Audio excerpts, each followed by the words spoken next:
Morning बच्चों। आज हम कक्षा 9 सामाजिक विज्ञान पाठ 5 पार्ट 1 पाठ का नाम है आधुनिक विश्व में चरवाहे। तो हम क्लास 9 का पाठ 5 आधुनिक विश्व में चरवाहे चैप्टर का अध्ययन करेंगे। इसके पहले चार पाठ आपके खत्म हो चुके हैं।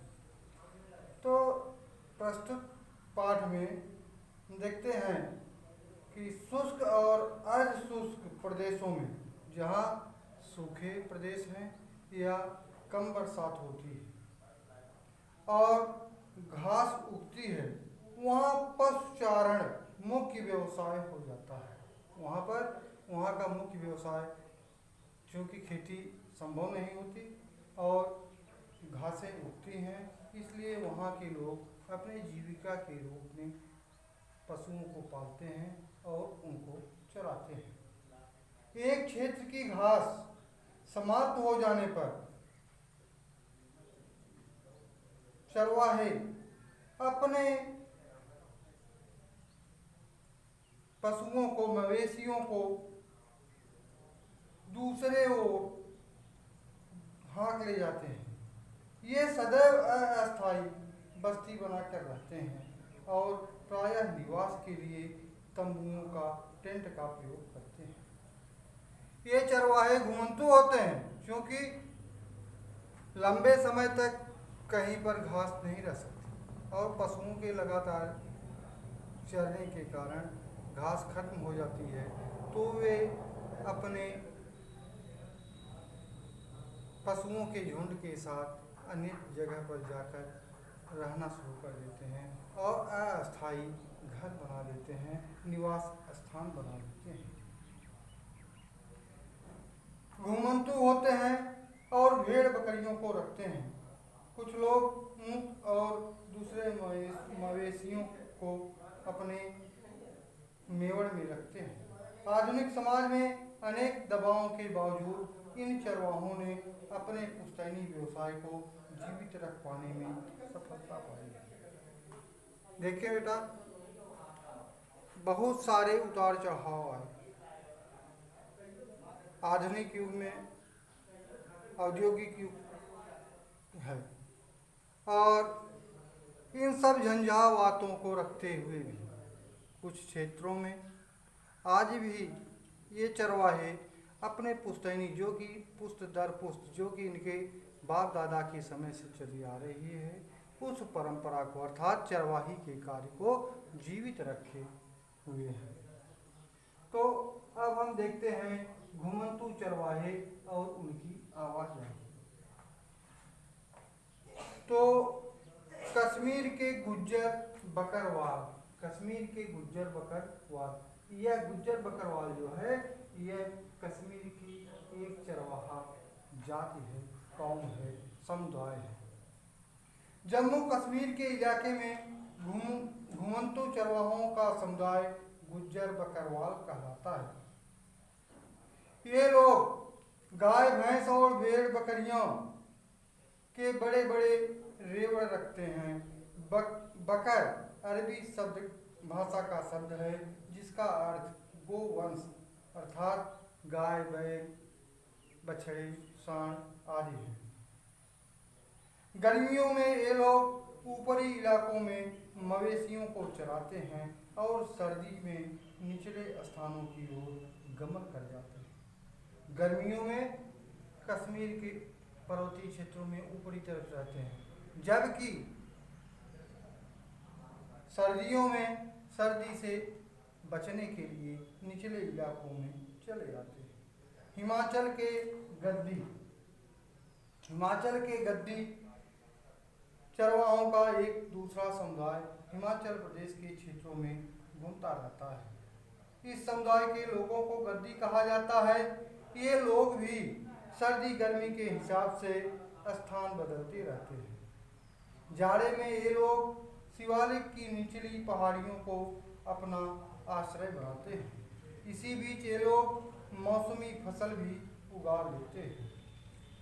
उत्तराखंड की पहाड़ियों में गुज्जर चरवाहे, तो गढ़वाल व कुमायूं के गुज्जर चरवाहे सर्दियों में भावर के सूखे जंगलों में और गर्मियों में ऊपरी घास के मैदानों बुग्याल की तरफ बढ़ जाते हैं। पठारों, मैदानों और रेगिस्तानी इलाकों के चरवाहे। महाराष्ट्र में धनगर नाम के चरवाहा समुदाय पाए जाते हैं। ये लोग कंबल व चादरें बनाते हैं और भैंस भी पालते हैं। ये लोग कोंकण के इलाके तक फैले हुए हैं। कर्नाटक व आंध्र प्रदेश के क्षेत्रों में गोला समुदाय के लोग गाय भैंस पालते थे। कुरुमा व कुरुबा जनजातियों के चरवाहे भेड़ बकरियां पालते थे। ये लोग हाथ के बुने कंबल भी बेचते थे। नेक्स्ट है बंजारों का समुदाय। बंजारों का समुदाय। बंजारों के कबीले के लोग उत्तर प्रदेश, हरियाणा, पंजाब व मध्य प्रदेश और महाराष्ट्र के क्षेत्रों में फैले हुए थे। ये लोग चारगाहों की खोज में काफी दूर दराज के इलाकों तक चले जाते थे। राजस्थान के रायका। रायका समुदाय के लोग खेती के साथ साथ चरवाहे का भी काम करते थे। जैसलमेर, जोधपुर, बीकानेर में इनके गांव थे। कुछ रायका ऊंट पालते थे तो अन्य रायका भेड़ बकरियां पालते थे। रेगिस्तानी इलाके के ऊंट पालकों को मारू या रायका कहा जाता है। अब देखें मरुस्थल, जहाँ पर मर निर्जीव स्थल माने जगह, जहाँ पर कुछ उत्पन्न हो वहाँ उसको मरुस्थल कहते हैं। तो मरुस्थल में पाए जाने वाले चरवाहे मारू या रायका के नाम से जाने जाते थे। अब अगला पॉइंट है औपनिवेशिक दौर में चरवाहों का जीवन। औपनिवेशिक दौर में यह वह समय था जब यूरोपीय लोग एशिया में आकर अपने विस्तारवादी नीतियों के तहत यहाँ के क्षेत्रों को जीत लिया और यहाँ पर अपनी शासन व्यवस्था स्थापित की, अपना शासन करना शुरू कर दिया। तो ऐसे देश जो एक दूसरे देश का विजिट होता है तो वह राष्ट्र पहले राष्ट्र का उपनिवेश कहलाता है। तो उपनिवेश काल में अर्थात 18वीं सदी में देश के अनेक प्रांतों में वन अधिनियम पारित करके चरवाहों के परंपरागत अधिकारों पर रोक लगाई जाने लगी।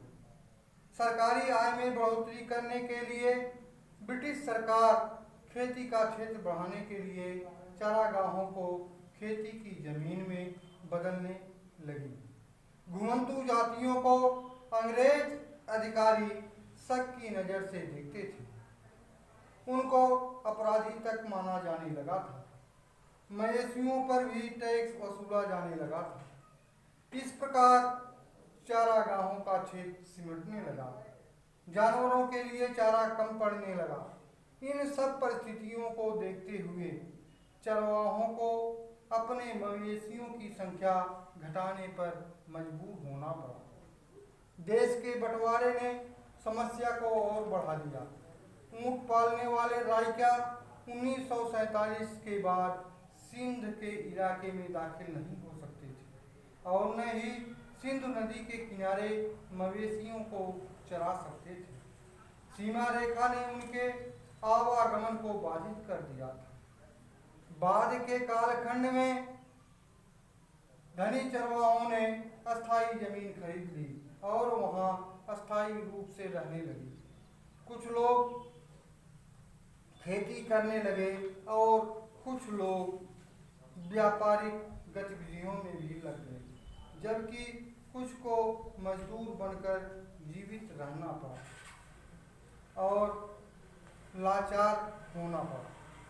इन विडंबनाओं और विषम परिस्थितियों के होते हुए भी चरवाहे आज भी अपना अस्तित्व बनाए हुए हैं। आज यह तथ्य स्पष्ट हो चुका है कि सूखे इलाकों और पहाड़ों में जीवन बसर करने के लिए चरवाहों का जीवन सबसे उपयुक्त होता है। विश्व के सभी इलाकों में बदलाव महसूस किया जा रहा है। इसी बदलाव के साथ चरवाहा समुदाय को भी जिंदा रहने के लिए इस बदलाव में स्वयं को समायोजित करना आवश्यक है। परिस्थिति के अनुसार वे अपनी दिशा बदल लेते हैं, कभी रेवड़ छोटा कर लेते हैं, यहाँ तक कि समाज में सही तालमेल बिठाने के लिए दूसरे काम धंधों को भी अपनाने से नहीं हिचकते हैं।